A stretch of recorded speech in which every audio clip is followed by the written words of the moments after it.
मानव मस्तिष्क में याददाश्त बनाने की प्रक्रिया हिप्पोकैम्पस नामक छोटे से क्षेत्र से शुरू होती है। शोधों के अनुसार जब हम कुछ नया सीखते हैं तो न्यूरॉन्स के बीच नए कनेक्शन बनते हैं।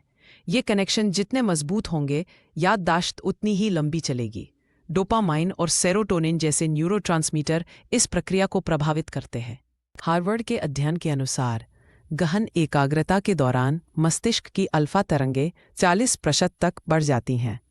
पोमोडोरो तकनीक 25 मिनट का फोकस -5 मिनट का ब्रेक सीखने की दक्षता को 60% तक बढ़ा सकती है। शांत वातावरण और डिजिटल डिटॉक्स इस प्रक्रिया को और प्रभावी बनाते हैं। प्राचीन ग्रीक से आई इस विधि में आप किसी परिचित स्थान जैसे अपना घर की मानसिक छवि बनाकर उसमें जानकारी रख देते हैं। शोध बताते हैं कि यह तकनीक सामान्य रटने से 300% अधिक प्रभावी है। आधुनिक संस्करण में वर्चुअल रियलिटी स्पेस का उपयोग किया जा सकता है। 1885 में एबिंगहॉस द्वारा खोजी गई भूलने की वक्र के अनुसार हम 20 मिनट में 40% और 24 घंटे में 70% जानकारी भूल जाते हैं।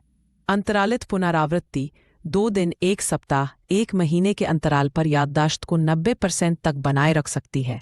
आधुनिक ऐप्स जैसे एंकी इसका डिजिटल संस्करण प्रदान करते हैं।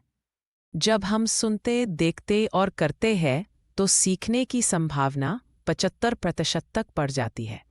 हार्वर्ड के प्रयोगों में पाया गया कि हाथ से नोट्स लेने वाले छात्र टाइप करने वालों की तुलना में अवधारणाओं को 30% बेहतर समझते हैं। रंगीन माइंड मैप्स और ऑडियो सारांश भी प्रभावी है। मस्तिष्क तथ्यों से 22% अधिक आसानी से कहानियों को याद रखता है। कानून के छात्रों के लिए कानूनी सिद्धांतों को काल्पनिक मामलों में बुनने से याद रखने में 200% सुधार होता है। यह तकनीक प्राचीन वैदिक शिक्षण परंपराओं से मिलती जुलती है। हार्वर्ड नींद शोध से पता चला है कि आरईएम नींद के दौरान मस्तिष्क दिन भर की जानकारी को दीर्घकालिक स्मृति में स्थानांतरित करता है।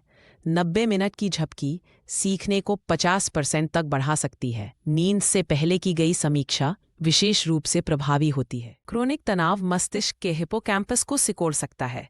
हार्वर्ड की 2022 की रिपोर्ट के अनुसार 10 मिनट की गहरी सांस लेने की क्रिया कोर्टिसोल को 30 दशक तक कम कर सकती है। प्रकृति में समय बिताने से रचनात्मकता 50 दशक तक बढ़ती है। हार्वर्ड लॉ स्कूल के 85% छात्र इन तकनीकों का उपयोग करते हैं। एक केस स्टडी में एक छात्र ने 3 महीने में 5000 कानूनी धाराओं को याद रखने के लिए मेमोरी पैलेस और अंतरालित पुनरावृत्ति को जोड़ा। परीक्षा में उनका स्कोर 95वें परसेंटाइल में था। ये तकनीकें केवल परीक्षा पास करने के लिए नहीं, बल्कि जीवन भर सीखने के लिए हैं। हार्वर्ड के 20 वर्षीय अध्ययन में पाया गया कि जो पेशेवर नियमित रूप से इन विधियों का उपयोग करते हैं, वे अपने क्षेत्र में 3 गुना अधिक नवाचार करते हैं। सीखना एक यात्रा है, मंजिल नहीं।